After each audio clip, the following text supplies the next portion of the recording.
So students, अभी तक हमने डिस्कस कर चुका meaning and concept of government budget, objectives of government budget, various components of government budget and then fiscal policy and then अभी हम लोग डिस्कस कर रहे हैं गवर्नमेंट बजट डेफिसिट। तो इसी बीच में हम लोग ये भी डिस्कस कर चुका था टाइप्स ऑफ बजट, जिसमें हमने देखा था टाइप्स ऑफ बजट में कि 3 टाइप ऑफ बजट होता है। The first type is balanced budget. Balanced budget क्या था? जब हम लोग प्लान करते हैं कि हमारे पास 100 रुपीज आने वाले हैं और वही 100 रुपीज अगर हमारा खर्चा भी होता है, मतलब जितना आया उतना ही गया, इक्वल जितना रेवेन्यू उतना ही एक्सपेंडिचर इक्वल, उसे हम लोग बोलते हैं बैलेंस्ड बजट। उसी तरह सरकार के पास अगर आया एक साल में 1000 करोड़ रुपया और गया भी 1000 करोड़ रुपया, उसे हम लोग क्या बोलेंगे? Balanced budget. तो वो था बैलेंस्ड बजट। सेकंड हमारा था अगर सरकार के पास ज्यादा आया और गया कम, ठीक है, अगर 10 करोड़ आया और गया 5 करोड़, तो बाकी 5 करोड़ बचा हुआ है ना, उसे हम क्या बोलेंगे? Surplus budget. It means revenue is greater than expenditure. Third जो हमने बजट देखा था वो था क्या? डेफिसिट बजट, जहां पे खर्चा ज्यादा हो रहा है और रेवेन्यू कम हो रहा है, मतलब गया ज्यादा आया कम, उसे हम क्या बोलेंगे? Deficit budget. तो इसी को अच्छा से ध्यान में रखते हुए डेफिसिट बजट से हम लोग इस कॉन्सेप्ट को समझेंगे, measures of government deficit. Deficit का मतलब क्या होता है? नुकसान। डेफिसिट का मतलब क्या होता है? नुकसान। इसका मतलब जो एक्सपेंडिचर होता है वो ज्यादा होता है और जो रेवेन्यू होता है वो क्या होता है? कम होता है ना। एक्सपेंडिचर ज्यादा, खर्चा ज्यादा, आया कम। तो उस समय में गवर्नमेंट कैसे करके क्या करे, मेजर कैसे करे कि गवर्नमेंट डेफिसिट में चल रहा है, नुकसान में चल रहा है?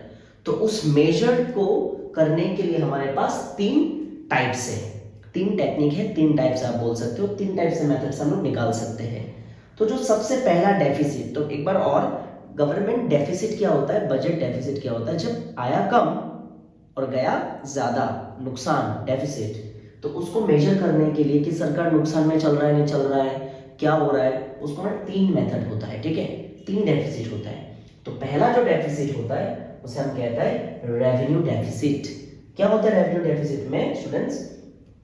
हमारा खर्चा ज्यादा हुआ, ऑब्वियसली खर्चा ज्यादा हुआ और आया कम, खर्चा ज्यादा और आया कम, उसमें हम क्या करते हैं? एक्सपेंडिचर को माइनस करते हैं, किससे? रिसीट से। खर्चा ज्यादा और आया कम, तो रेवेन्यू डेफिसिट निकालते हैं हम लोग, एक्सपेंडिचर से माइनस करते हैं किसको? रिसीट को। Revenue expenditure minus revenue receipt. जब ये परिस्थिति आता है सरकार के पास कि खर्चा ज्यादा हो रहा है, रेवेन्यू एक्सपेंडिचर मैं ऑलरेडी एक्सप्लेन कर चुका हूं, रेवेन्यू एक्सपेंडिचर ज्यादा है और रेवेन्यू रिसीट्स कम है, तब क्या इंडिकेशन मिलता है? तब सरकार क्या चीज से गो थ्रू कर रहा होता है? तब सरकार में क्या बीत रहा होता है, क्या चल रहा होता है? तो जब ये परिस्थिति आता है, ये सिचुएशन आता है, तो हमें ये कहता है, रेवेन्यू डेफिसिट हमें ये कहता है कि ये दिखाता है कि it shows the shortfall in day to day income of the government, कि सरकार जो डे टू डे खर्चा जो होता है सरकार का, जैसे डिपार्टमेंट में सैलरी वैलरी देना, खर्चा करना, कम छोटा बड़ा जितना भी खर्चा होता है, डे टू डे खर्चा कर नहीं पा रहा है सरकार। सरकार का डे टू डे खर्चा करने का भी पैसा सरकार के पास अभी है नहीं, वो दिखाता है कौन? रेवेन्यू डेफिसिट, ठीक है। डे टू डे खर्चा करने में शॉर्ट हो रहा है, डे टू डे खर्चा करने का जो पैसा होता है उसमें शॉर्टेज आ रहा है, उसे बोला जाता है रेवेन्यू डेफिसिट, राइट। तो क्या देखा रेवेन्यू डेफिसिट में? सबसे पहले formula, revenue deficit revenue expenditure minus revenue receipt, ये कहता है रेवेन्यू डेफिसिट। ऐसे करके रेवेन्यू डेफिसिट निकाला जाता है। अब ये डेफिसिट अगर आ गया है रेवेन्यू डेफिसिट, तो ये हमें क्या दिखा रहा है, क्या कह रहा है रेवेन्यू डेफिसिट हमें? रेवेन्यू डेफिसिट जब भी आप सुनोगे समझ लेना कि ये हमें ये कह रहा है कि सरकार जो है अपना डे टू डे एक्सपेंसेस करने के लिए जो मनी चाहिए उनको शॉर्ट पड़ रहा है, अपना डे टू डे खर्चा ही निकाल नहीं पा रहा है सरकार, उसको क्या कहता है? रेवेन्यू डेफिसिट, ठीक है। आई होप ये क्लियर हुआ। दूसरा डेफिसिट, दूसरा नुकसान, दूसरा जो है डेफिसिट, उसे कहा जाता है फिस्कल डेफिसिट। कौन सा deficit? Fiscal deficit. Fiscal deficit में क्या होता है, कैसे निकाला जाता है? फिस्कल डेफिसिट में टोटल एक्सपेंडिचर को माइनस किया जाता है टोटल रिसीट, टोटल एक्सपेंडिचर को माइनस किससे किया जाता है? Total receipt. टोटल एक्सपेंडिचर मतलब सब, रेवेन्यू रिसीट, रेवेन्यू एक्सपेंडिचर भी और कैपिटल एक्सपेंडिचर भी, दोनों मिला के होता है टोटल एक्सपेंडिचर। टोटल एक्सपेंडिचर का मतलब क्या होता है, रेवेन्यू एक्सपेंडिचर भी और क्या आपका कैपिटल एक्सपेंडिचर भी। तो रेवेन्यू एक्सपेंडिचर कैपिटल एक्सपेंडिचर को जोड़ दोगे तो क्या आ जाता है आपका टोटल एक्सपेंडिचर। तो total expenditure minus total receipt. Total receipt का भी मतलब क्या होता है, रेवेन्यू से आने वाला रिसीट प्लस कैपिटल से आने वाला रिसीट। तो revenue receipt plus capital receipt को जोड़ दोगे तो क्या होता है आपका टोटल रिसीट। कंपोनेंट वाला वीडियो देख लेना, वहां पे मैंने डिस्कस किया डिटेल में।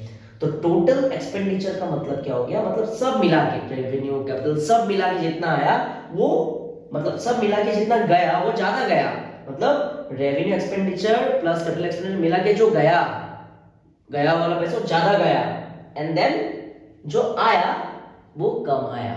ठीक है, आने वाला पैसा चाहे रेवेन्यू से आए चाहे कैपिटल से आए, इकट्ठा करके जितना भी आया वो अमाउंट कम है देन दैट ऑफ जितना गया, मतलब गया टोटल ज्यादा और आया टोटल कम। ठीक है, लेकिन यहाँ पे हमें समझना है एक चीज, एक्सक्लूडिंग बोरोइंग, इसमें हम आने वाला पैसे में कभी भी बोरोइंग्स को नहीं पकड़ेंगे, बिकॉज बोरोइंग करके तुम लोन से लाता है पैसा, है ना। टोटल रिसीट जब हम लोग करेंगे, यहाँ पे फॉर्मूला हमें याद रखना है कि रिसीट में लोन वाला पैसा भी आता है ना, तो लोन वाला पैसे को इंक्लूड करना है, एक्सक्लूडिंग बोरोइंग, है ना।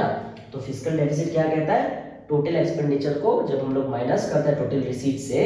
लेकिन एक बात ध्यान रखना है कि रिसीट में आने वाला पैसा में जो लोन का पैसा आया हुआ है उसको निकाल दो, उसको नहीं लेना है इसमें। ठीक है, तो इसलिए fiscal deficit equals to total expenditure minus total receipts excluding borrowing, है ना। तो अगर हमारे सामने फिस्कल डेफिसिट आ गया तो इससे क्या पता चलेगा कि सरकार में क्या चल रहा है, कि सरकार में मतलब सरकार का क्या प्रॉब्लम चल रहा है। तो इससे पता चलेगा कि it shows the total borrowing requirement of the government. तो ये दिखा रहा है कि सरकार को असली में कितना रुपया का जरूरत है, कितना रुपया का जरूरत है, कितना बोरोइंग करना है, कितना लोन लेना है सरकार को, क्योंकि सरकार ने देखा टोटल खर्चा इतना चला गया और टोटल आने वाला पैसा में इतना आया, तो इसका मतलब गया ज्यादा और आया कम। तो फिस्कल डेफिसिट ही सरकार को बताता है कि कितना सरकार को बोरो करना है, कितना सरकार को बोरो करना है। ठीक है, कहाँ कितना रुपया लोन लेना है बेसिकली। तो गवर्नमेंट जब देखता है कि हमें कितना लोन लेना है, कितना लोन लेना है, तो हमेशा फिस्कल डेफिसिट देखता है। ठीक है, क्योंकि फिस्कल डेफिसिट ही सरकार को बताता है कि टोटल सरकार को कितना रुपए का जरूरत है। ठीक है, थर्ड डेफिसिट जो है हमारा वो है प्राइमरी डेफिसिट।